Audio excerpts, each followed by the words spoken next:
do mumble, so we have time for questions at the end. We can clarify some of the misinformation or the mumbling that I may have and you guys may encounter. So, like he said, I'm a board-certified neurosurgeon, been in town about 3 years, initially started practice in Maryland, and just came back from our national meeting in Philadelphia, actually, on Thursday. Went to an 8-hour lecture on the latest and greatest treatment for head injuries.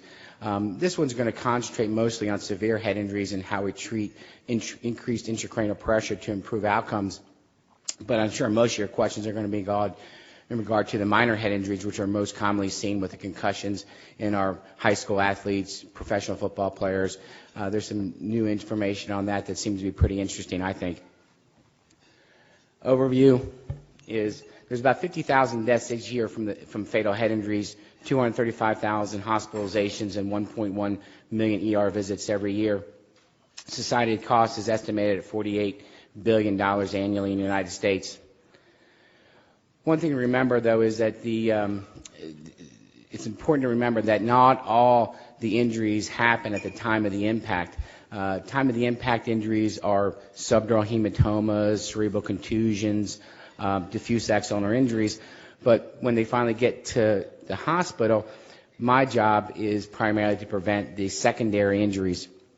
And the initial impact really sets into motion a cascade of events that lead to cerebral edema and decreased perfusion pressure. And these may be prevented or may respond to treatment that may improve that person's outcome, even though it may appear to be a dismal outcome when they initially come into the hospital. The goal of pre-hospital care as well as care throughout the hospitalization is to avoid hypotension and hypoxia. And this is level 2 evidence. With our traumatic brain injury guidelines that are put out by our society as well as in combination with the Brain Injury Foundation, we came up with evidence-based medicine, and level 1 being the most scientifically based. Level 2 is some prospective and retrospective data, and level 3 being primarily retrospective data. The most data, unfortunately, is level 2 and 3 that we have for treatment of head injuries. There's only one data that is level 1, and I'll get that to the very end of the talk. But we really want to avoid hypotension and hypoxia, and these are linked to increasing the severity of the secondary injury, as well as linked to very poor outcomes. So one episode of hypoxia or hypotension in the field can lead to an 85% morbidity mortality for that patient, and these should be aggressively treated in the field. Hypotension is defined in head injuries as systolic blood pressure less than 90, children 0 to 1 less than 65, 2 to 5 less than 75, and 6 to 12 less than 90. Treatment for hypotension is isotonic crystalloid solution, not HESPAN, not the colloids, but primary Ringer's lactate or normal saline. Hypoxia is defined as O2 saturations less than 90 or PaO2 of less than 60, and this is obviously treated with either intubation in the field or supplemental oxygen. And as you can see, that's the same thing as the level 3 evidence. Treatment of intracranial hypertension in the preoperative, before the pre-hospital care, is you want to make sure that they do the ABCs in the field: airway, breathing, and circulation. Hyperventilation, this is if the patient gets intubated in the field. This can be done for brief periods of time. We do like to avoid this in the first 24 hours because this reduces cerebral blood flow and can worsen outcomes. Consider use of mannitol in the field, and based on the dosage of the patient's weight, consider sedation and paralytics in the field, in addition to reassess frequently with transport to the nearest facility that has a neurosurgeon available. We often talk of head injuries in risk categories, minor, moderate, and severe. The more common one we'll see is the minor head injury where the GCSs are 14 or greater, Glasgow Coma score a moderate 9 to 13, or severe being anything less than 8. Each one is treated a little bit differently. Minor head injuries, you may or may not admit to the hospital. If they do get admitted to hospital, frequent neurochecks, just like if they go home. isotonic saline, reevaluate frequently every 4 to 6 hours, antiemetics, advanced diet, and usually they're in the hospital maybe 24 hours. Moderate, a little more severe, obviously. They may or may not be admitted to the ICU, may need more frequent neurological checks. CT scan usually is done in the emergency room and then may be repeated if there is an abnormality noted on that initial CAT scan. If not, then no reason to do another one, in my opinion. If the patient does change neurologically, obviously, then a repeat CAT scan would be in order. And this is the big one that this talk is primarily focused on today, is severe head injury, what I deal with on a fairly regular basis. Usually admitted to the ICU, neurotreks frequently. If you're able to do a neurological check, if they're not intubated, paralyzed, sedated, and then that's where pressure monitors for the brain come into play. Surgical conditions, though, we do have guidelines for these. Believe it or not, they're not always based on haphazard thought processes or insurance status of the patient. We really do stick to these guidelines. Epidural hematomas, where the volumes are greater than 30 centimeters. Subdural hematomas, based on the thickness of the subdural or the shift of the pressure that's putting on the brain itself. Traumatic parenchymal contusions. If patients come in a lot of times, at least what I see, is they come with frontal lobe contusions. Most of the time they're not terribly symptomatic from those, so you leave those alone. But if there is a symptomatic lesion, you take it out. Posterior fossa lesions, these are the more complicated ones because it's a very tight area in the posterior fossa and can have a very bad outcome. Generally speaking, lesions about 3 centimeters are usually ones we do take them to surgery to evacuate, whether it be a hematoma, subdural hematoma, or even an epidural hematoma. And depressed skull fractures, if it's an open depressed skull fracture where the skull is compressed greater than the width of the skull, or there is any CSF or dural penetration, you need to take those and IMD those and put them on some prophylactic antibiotics for a couple days. I should mention other surgical conditions, at least with head injuries, that's come in a little bit controversial, is decompressive craniectomies, where we remove a portion of the skull, open up the dura, and let the brain swell to help with this, preventing the secondary injury. I'll get a little bit more on that in just a few minutes. When the patient finally gets to the hospital, it's the same thing, emergency room visits where they do the ABCs, the ATLS trauma evaluation, and then a detailed neurological exam by the secondary survey. And then they're usually off to the CAT scanner where they get the CT of the head. They also get the CT of the cervical spine nowadays. It seems that's pretty much a standard now, where the CT head and the CT of the cervical spine. So we really don't do too many lateral C-spine x-rays in the trauma bay any longer. It's so quick to get CAT scans nowadays.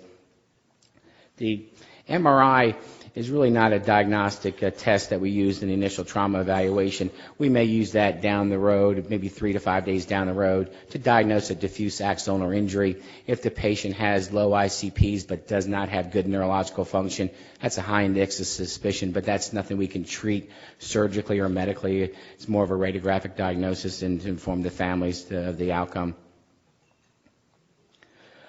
Again, the same premise as pre-hospital care, as intra-hospital care, is we want to avoid hypotension, hypoxia, and resuscitate accordingly.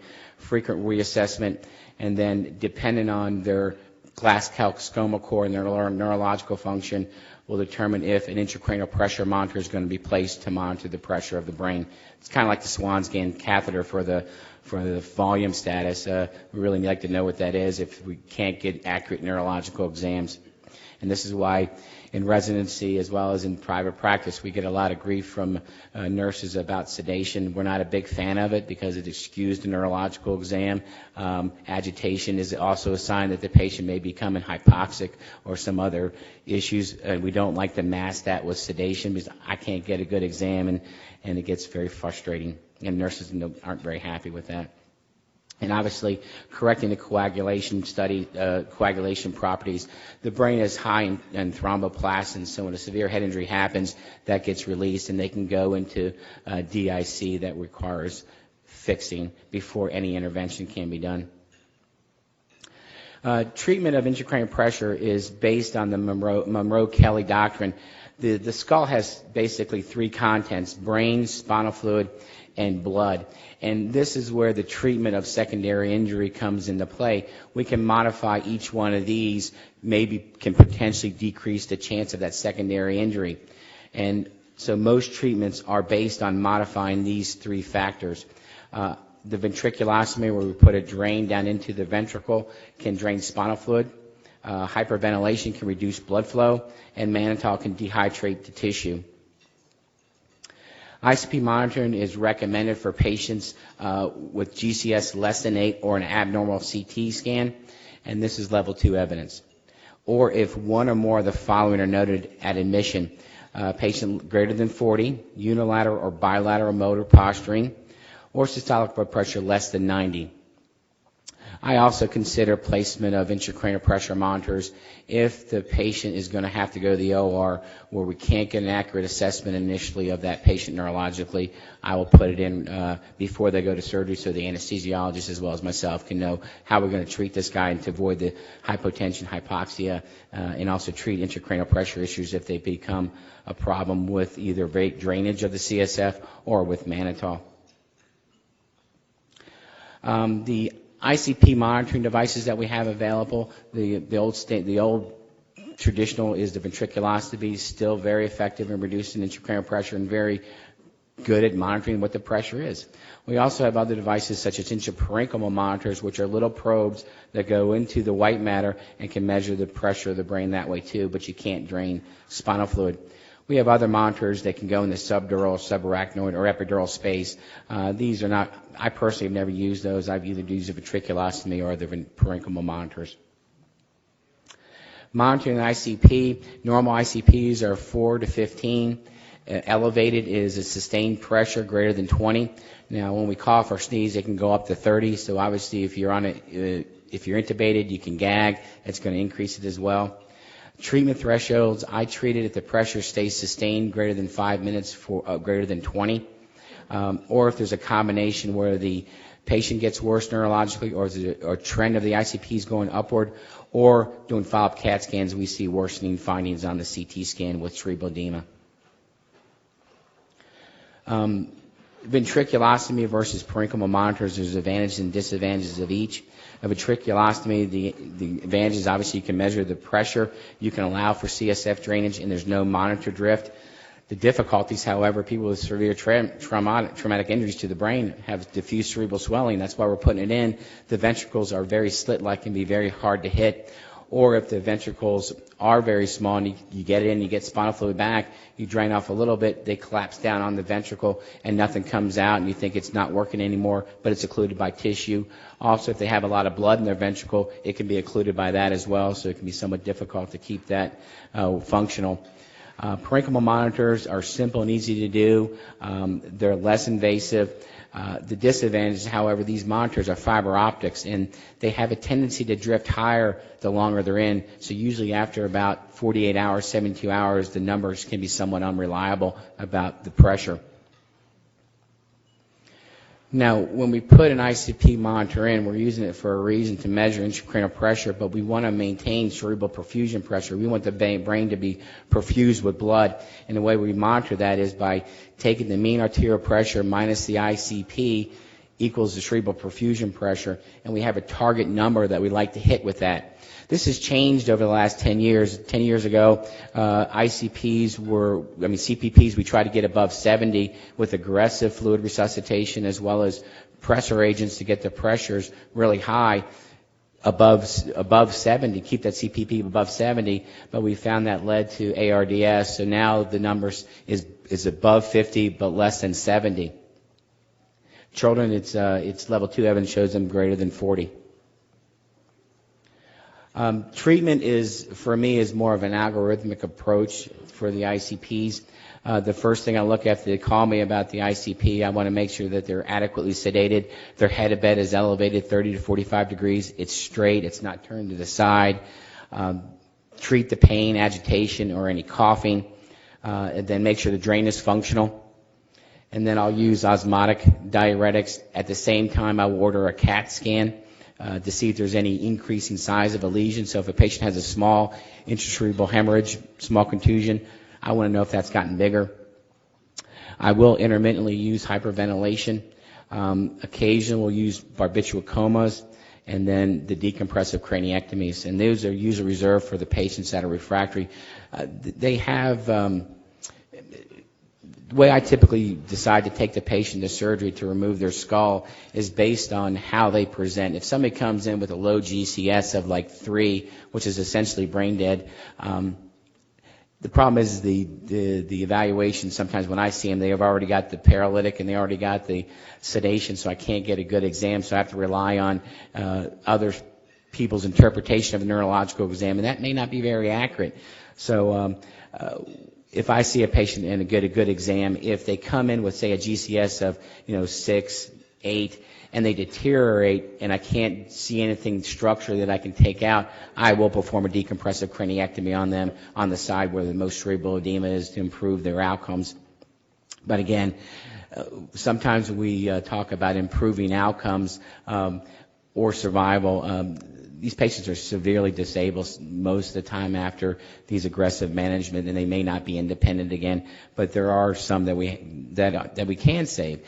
And basically over the last 20 years, with our aggressive management that's improved, we've cut mortality from 50% to 20% over the last 20 years, which is pretty good. Now we're working on the disability, making these patients independent, and that's where some of these newer treatments are coming into play to help modify their treatment with regards to cerebral blood flow, oxygenation to the brain, because we have probes now that can help us with that. I'll get into that in just a second. So suggested analgesics and sedation, propofol, give a test dose of 0.5 milligrams, and the max dose is 5 milligrams per kilogram. We want to avoid it in children and watch for propofol syndrome. I have not seen propofol syndrome, but it's a combination of hyperkalemia, renal failure, metabolic acidosis, rhabdomyolysis, and hepatomegaly. Morphine, Versed, fentanyl, and sufentanil used as well. These are some of the dosage. Morphine, I use morphine or fentanyl, and usually on a continuous infusion for sedation and pain control.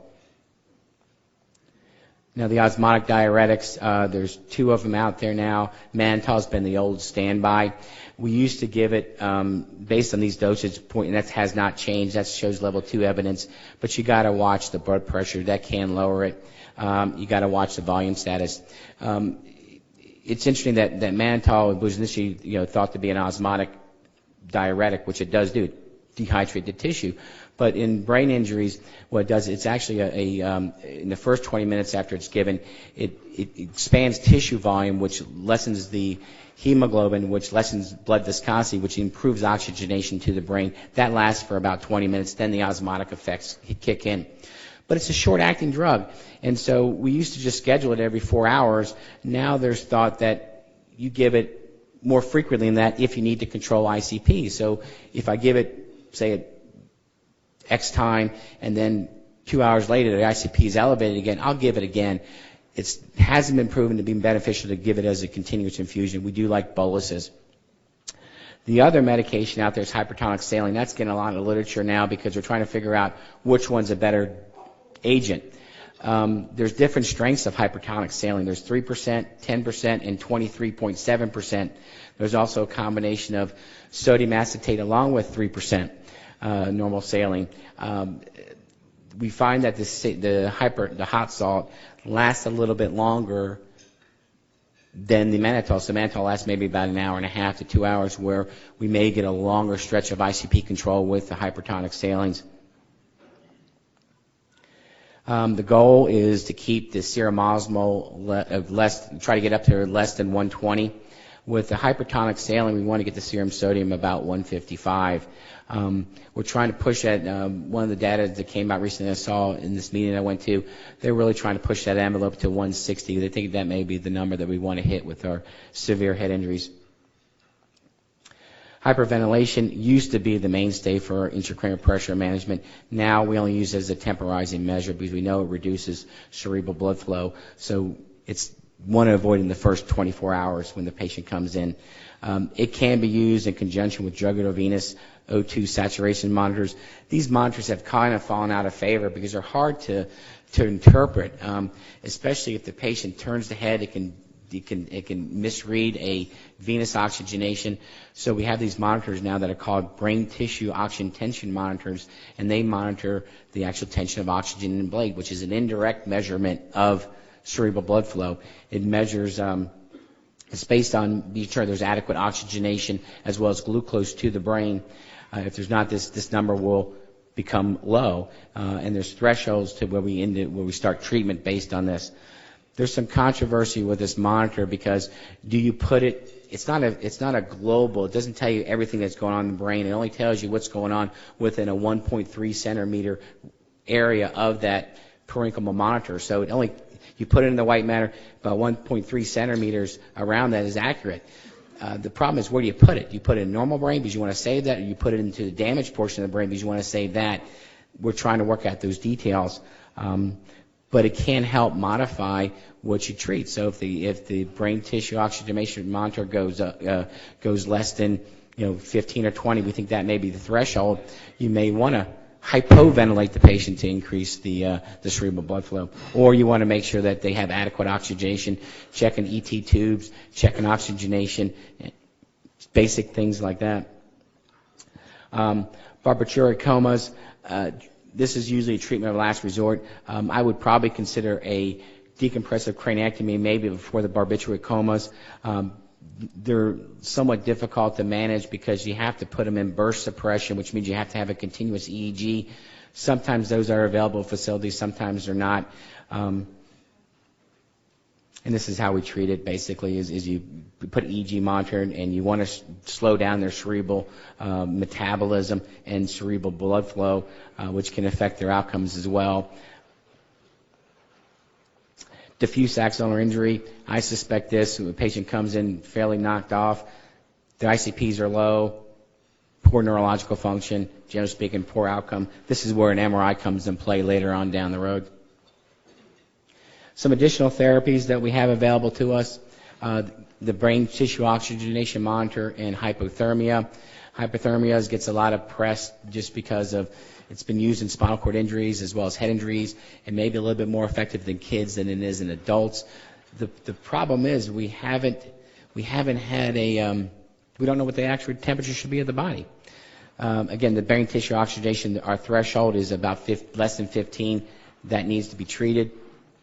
There was a study done last year that shows we can maybe predict morbidity, mortality on this number, and the number threshold may be as high as 29 after about 24 hours in the hospital. If you see that trend less than 29, the outcomes are going to be very poor for that patient. So it can help with communication of families about how aggressive they want us to be at the end of the day, whether we want to proceed with trachs and pegs, things like that. Hypothermia, it's funny, it's only been really used in patients that can present with higher Glasgow coma scores, not the people that are 3s, 4s, and 5s. Best outcomes are seen with greater than 48 hours, but again, the temperature is not well defined. Some of the care issues that we talk about, prophylactic antibiotics. I personally will give one dose before I put a ventriculostomy in of antibiotics. It's proven to be level 2 evidence that giving antibiotics before intubation lessens the chance of infection as well for ventriculostomies, but I don't continue that antibiotic throughout the hospital stay with the ventric in place. Ventriculostomies, the rate of infection goes up significantly after 7 days, so that's when I'll check in the CSF on a every 3rd day basis to make sure it's not infected, so it doesn't need to be changed. DVT, SCDs, that's the mainstay for us in our head injury. However, some patients can't have that particular device because of lower extremity injuries. That's where the sub-Q heparin comes into play. The question is when do you start it and what are the risks? The risk of head injury and DVTs is as high as 30%, so you really want to get on that pretty quickly. I will start it within 24 hours. Patients with cardiac valves, if they're on Coumadin, you reverse it. I would be, even with surgery, 7 to 14 days, maybe restart the Coumadin in those patients that have cardiac valves, because we know that with cardiac valves, especially mitral valves, there's a 0.01 to 0.03 0.02% daily risk of a thromboembolic event being off anticoagulation, and that's cumulative, that's every day. So it's important to get them back on their anticoagulation as quickly, as safely as you can. We waffle on that a lot. Obviously, if they don't need it, we don't want them on it, but our cardiologist colleagues are sometimes pretty staunch about putting them back on it quickly. So I'll do it about 7 to 14 days, but it has its risk. Nutrition needs to be started within 7 days. I usually start it around 3 days. Steroids, this is the only thing that has level 1 evidence for a traumatic brain injury foundation, and it is not recommended any longer. Even with spinal cord injuries itself, we used to have the Solu-Medrol protocols, which are still available. They did a study in Canada about 5 years ago, where 80% of them were using Solu-Medrol protocols for their spinal cord injuries. Now, currently in 2010, only about 5% use it, and that's been a trend in the United States as well. The data is just not very compelling that it's worthwhile using. Too many risks, too many infections. It doesn't improve outcomes significantly, so hasn't proven to be a benefit. So I'll use it intermittently, depending on how the patient presents. Young kid, incomplete injury, I'll probably use Decadron as opposed to the Solu-Medrol protocol. If they deteriorate while they're in the hospital, maybe I'll consider a Solu-Medrol protocol, but for the most part, it's pretty much gone to Decadron for me. Anticonvulsants used in the early treatment of post-traumatic injury within the first 7 days. After that, it doesn't prove to be any benefit, so it does not prevent late onset traumatic seizures after the 7 days. So 7 days and we stop. And that is it. And the most important thing, I think, is most people probably want to talk about minor head injuries. Some of the interesting things that I found out, these professional athletes that are having multiple concussions, when do we take them out of play? When do you stop them from playing? We're trying to figure out a number of how many concussions can the brain take before there's irreversible damage.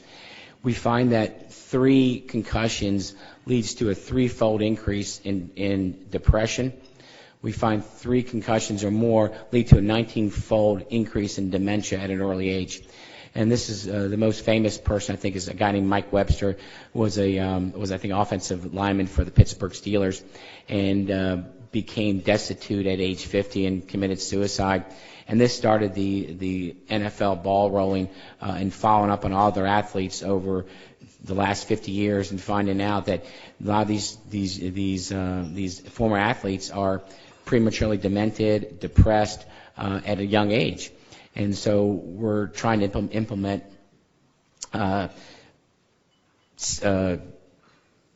tests to help us define when can an athlete go back to play or not go back to play. And the biggest one is the IMPACT study, which is basically a study that we give a preoperative cognitive evaluation before the athletes start playing. If they have a head injury during the season, you give that test and see how much effect it has had on their cognitive abilities, and that may help us give us some objective evidence to stop them from playing or give them advice about the play. Obviously, you treat a professional athlete different than you would, say, a high school athlete. Not many people are going to go on professional athletes, so I would treat them a little bit differently, or a high school or a college athlete a little bit differently than a high school athlete. Any questions? Yes. Come to a mic, please. No, come to a... Can't hear you.